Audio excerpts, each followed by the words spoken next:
Peeps, what's up? It's your boy Marco, another Life Hack 101. Today's life hack is about the significance of your name. Um, you know, when you're born or when you're conceived, your parents get together, they talk with each other and they try to find a name that fits, that feels right, And if they can't come up with one, they go outside of them, family members, to go ask, what's a good name for this child? So, what I've been taught and what I've learned throughout my searches and my, different researching, different texts, your name holds a certain connotation to who you are, to who your being is. And that's why when the name is spoken or heard into the majority of the mother's ears or mind, she comes up with that. It sounds good to her. It pleases her. Because it's already premeditated. It's what feels good and feels right because it's on the right path. It is the right thing to do. So when you come out in life, in numerology, when you come out and you're born, your birth date holds a significant vibration to what you're born into. That's the vibration you're born into. So when your name is assigned to you, this is the name or the vibration of letters that comes off someone's lips that you answer to. This is your vibrational name. So I answer to Marcus. That's my name. And I hear it and I feel it. So I look and I answer because it's addressed to me. It holds just as much as my birth date does to me. And in numerology, this is how you come up with your other numbers, like your destiny number, your destiny number, I'm trying to think of them all right now. Your karmic number, your karmic lesson, we use your name, your first, middle, and last name to come up with these numbers because it holds weight, it holds significance.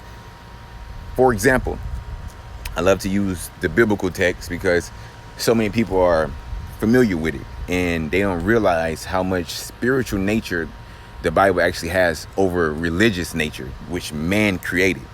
The Bible was not created to be governed by man. It was to be governed by spirit on a spiritual level, brought down to man's understanding. And man still doesn't even understand it because they think they know everything. But that's neither here nor there. So I'll use Abram, which you guys know as Abraham now. His name was Abram, which meant exalted father. God changed his name to Abraham, which means father of many. And another one, his wife, Sarah, whose name was not Sarah at the beginning, it was Sarai, which meant princess. You know what Sarah means? Mother of nations. So when I talk about things like this, I don't just, pull them from just out of the crevice of my behind. No, I'm pulling them out of logical implications of discerning different texts and coming up with the same truth in all of them. Your name holds weight. That's why El on the end of the archangels, Michael, Gabriel, that means of God. So those names hold significant weight, and that's why they change. Simon's name was Simon before it was turned to Peter, which means rock.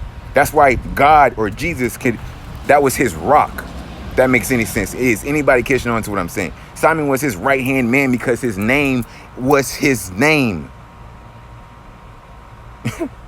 So when you look at things like that, like Israel, the name Israel literally means wrestled with God because Jacob wrestled with God in that spot. So he named it Israel.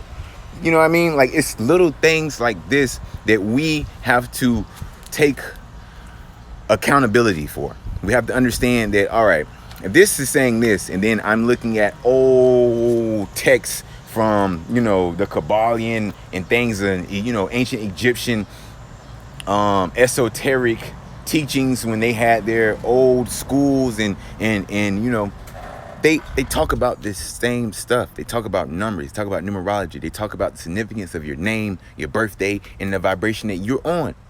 So when you move forward, understand that when you change your name, you're changing who you are. You're changing the vibration that you now identify with. Now you identify, well, Abram now identifies with Abraham, meaning the father of many, of a multitude.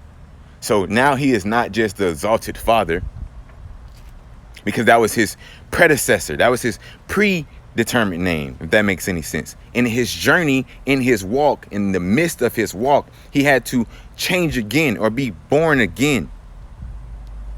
And with that, he took on a new identity.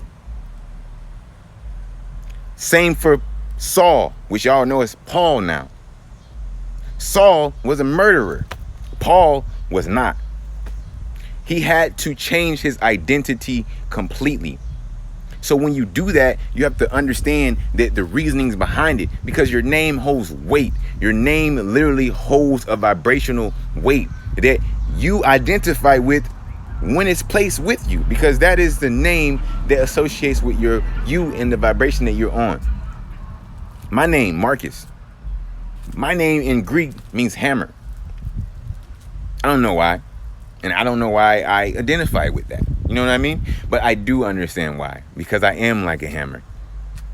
I pound stuff into people just to, create. So it's understandable to look at the names and the origins of your names and what they really mean. And to understand when you're naming a child, if something resonates with you in your spirit, go with that name. You don't have to make sense to anybody. You don't have to make sense to anybody but yourself and that spiritual understanding that's inside of you. You guys have to really understand that we are being led and moved by spirit. Just like the trees are being blown by a wind that we can't see, which some people would just call spirit, but you guys want to call it wind. It's just, you can't see it. You can't see it. You can't see it. You can only gauge it. You can't see spirit, but you can gauge it by testing and using and applying your faith. That's how you gauge spiritual understanding. That's how you gauge spiritual stuff, by testing it. That's why it says test every spirit that comes to you. You have to test things, because that's how you hold on to your faith. That's how you strengthen your faith, because God knows us. He knows that we are adolescent in nature. He knows that we need more to understand. So he works with us. The universe works with us. Yah works with us.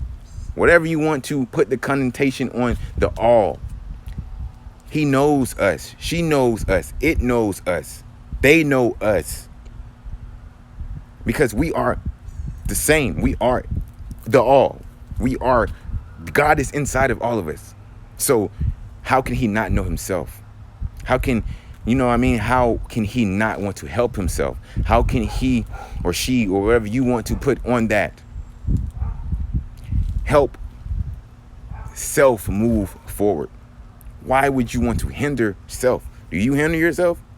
You probably do, but do you consciously hinder yourself? Would that be a conscious decision of yours to sit there and say, well, this is going to put me back, I'm going to decide to do that? No one does that. No one moves like that. So why would you think just a spiritual essence of all-knowing, infinite intelligence put us here to die? Doesn't make sense, man. It doesn't make sense. And you feel that it doesn't make sense because it doesn't even sound right. It doesn't even resonate remotely with anything that is inside of you, but probably outside of you. And all of this, yeah, it probably resonates with that because that's based on that same stuff that is being taught to you. But inside of you, you know better. You know better. You know better. But it's time to do better, guys. It's time to actually use what we know and apply it, and to actually start to stop teaching the old doctrines of fear. We're not here to teach fear. You're not here to tell people to fear. You are here to tell people to love. You're here to show people love. It does not say no to how to fear God and then that's how God's going to be in you. No, it says know love, and that is God, because God is love. If you know love, then you know God. It does not say if you know fear. Stop trying to install fear into people. Stop telling people they're going to hell and start exalting them. Start building them up. Stop trying to point out their negatives and just start focusing on their pros. They know their negatives. They know what they need to do. They're not stupid. It's not for you to judge anyone. You are here to help. You're not here to judge, because the same speck you're looking at is in your eye. So clean out your eye before you start to try to judge other people. Look at you first. And this is why I have such a hard time labeling myself with any religion, because only thing religion does is point at the other one and tell them how they're not doing this and how they're going to go here because they're not doing what you're doing. I'm not taught like that. I follow the teachings of Christ, not what Christians follow. Because if you go back and do your research, you can see that the same time Saul was prosecuting the Christians for being Christians, right after that, the Christians prosecuted people and killed people for not believing in God, how they wanted them to. So you guys have to understand that this is more than just a book. This is history outside of this book that you have to really start paying attention to and doing your research on. Because when you're standing on your faith by just this book, you're standing ignorant, because you're not allowing yourself to take in more information. You have already boxed yourself into just this, and you will not allow yourself to look outside of that for anything else, even though it tells you look inside of yourself, and you will still go try to open the book to try to find the answers that you already know. So think about this when you guys are, making babies and choosing names. Your name holds weight. Understand you, and you understand the world. And the world, if you understand the world, then you understand that little piece of God. Simple. Flame.